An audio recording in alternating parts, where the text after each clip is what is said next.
Hey everyone, Mr. Sujano here, your source for gaming, tech, emulation, and open source news. Let's get started.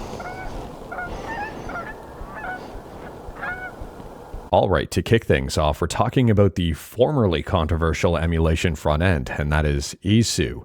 Anyways here, iiSU seems to be getting brand new updates and there's a new path forward. So Sapphire, who has taken over the project, says now that the public alpha is out and the feedback is coming in, the next focus area will be two things. So focus area 1 is the metadata scraper for covers, titles, info, background art, etc. Focus area 2 is fixing the bugs reported in this alpha, including UI issues, dual screen behavior, and SAF problems. And they say we already have a new version we are testing that solves all navigation issues in iiSU DS mode. Furthermore, they say patrons and people supporting iiSU will get new builds every 2 weeks. Everyone else will get monthly public builds. And speaking about emulation front ends, next up we're talking about a real interesting one here that just got a brand new video on YouTube. The front end is titled PC ClassicMini SNES Edition. If you're interested and wanted to learn more about this one, like everything we talk about, links are within the GitHub link in the bottom of the description below. I don't hide my sources.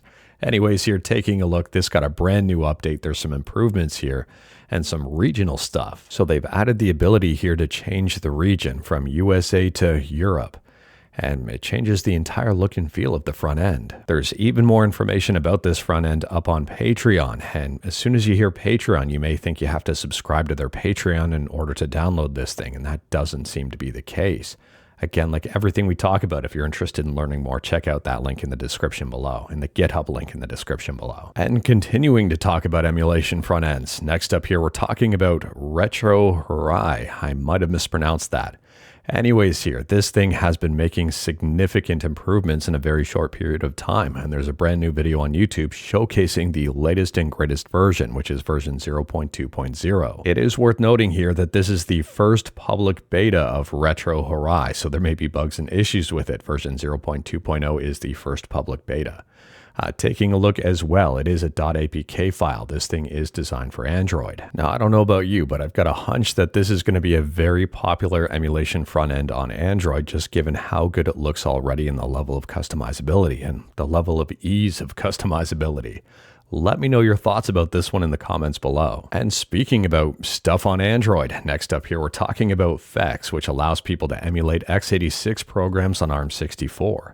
And Fex just got a big brand new update. Now, I don't know about you, but I am really excited about the future of this space, the future of Windows emulation on Android. You probably already know this, but I'm not a huge fan of Windows. But at the same time, I'm a huge fan of a lot of the games that are on Windows that are not available on Android. And this to me is very exciting. I mean, just all of this is very exciting. So anyways, they've got a brand new blog post. It's very technical, so feel free to check it out if you are interested. But it is worth pointing out here that improvements are being made in this space, and they've just celebrated. FexEmu has just celebrated its 7-year anniversary. What I also find fascinating in this space is that people seem to be working together, other projects. They say our good friends over at Felix86 alerted us to an issue. Felix86, for those who are unaware, is x86-64 emulation on RISC-V. This to me is amazing. I do wish the folks over at GameHub did the exact same thing, but I don't know, they're kind of doing their own thing right now. And continuing to talk about emulation, next up here we're talking about Atom Plus, which is a ColecoVision and Coleco Atom emulator. And Atom Plus just got a brand new update. So at the time of filming, version 0.5.12.25 is the latest and greatest update. And if you're wondering what systems this works on, they say right in the title here, Windows and Linux. And in this brand new update, they've implemented paddle support. And speaking about new stuff, next up here, we're talking about Octopath Traveler 0. And this game has just released and on Steam right now, it's got a mostly positive review score. Now, we've talked about this game in previous videos, most recently with some of the early reviews that had leaked. And it does seem those reviews were kind of on the money. I mean, this game, although it does seem pretty good and people are happy with the overall game, there are some things that kind of could have used some extra time cooking. It seems this game released a little bit early. I mean, for example here, the early reviews talked about a few missing options like the ability to disable screen shake and all of that.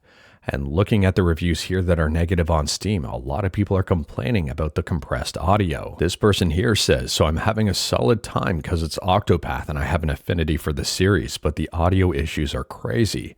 Haven't played a game with audio crunch this bad in I don't know how long. Sincerely hoping that the full quality files do actually exist somewhere, and that this isn't a permanent issue due to initially recording at low quality. This person here says, please fix the compressed audio issue apparent through the whole game. I will happily update this review upon a patch that addresses this.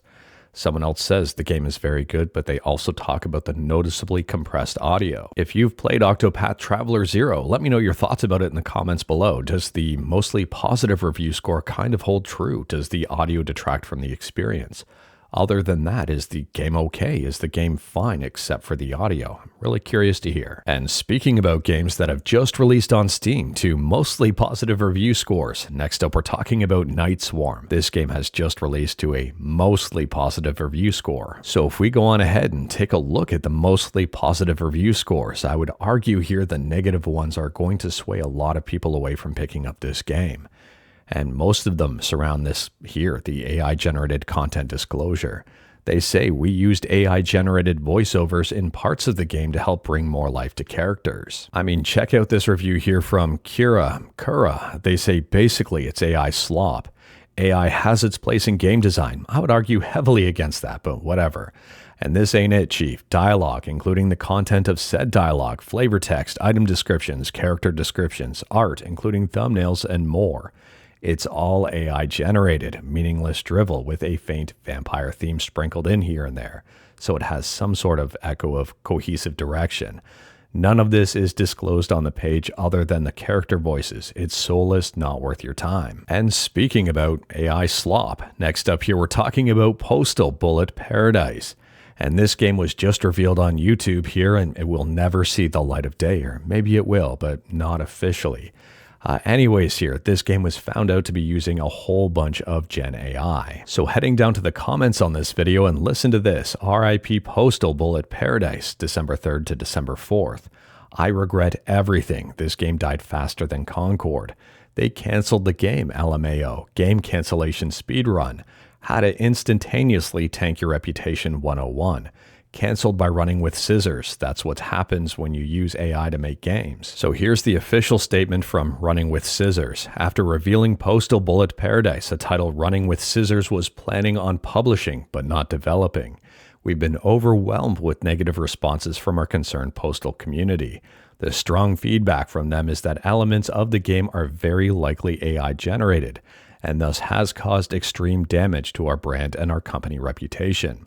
I would not disagree with that. So at a super high level here, basically Goonswarm Games was developing Postal Bullet Paradise. It was going to be published by Running with Scissors on Steam. As soon as Running with Scissors got the community feedback about it, they immediately canceled the project, which I would say is good on Running with Scissors, but also bad. They should have caught this beforehand. Now, I don't know what goes on behind the scenes over at Running with Scissors, but I would argue here, especially with Postal, that Running with Scissors should have been involved in some way, shape, or form with oversight of what was going on, or at least review of stuff before it was published to the public.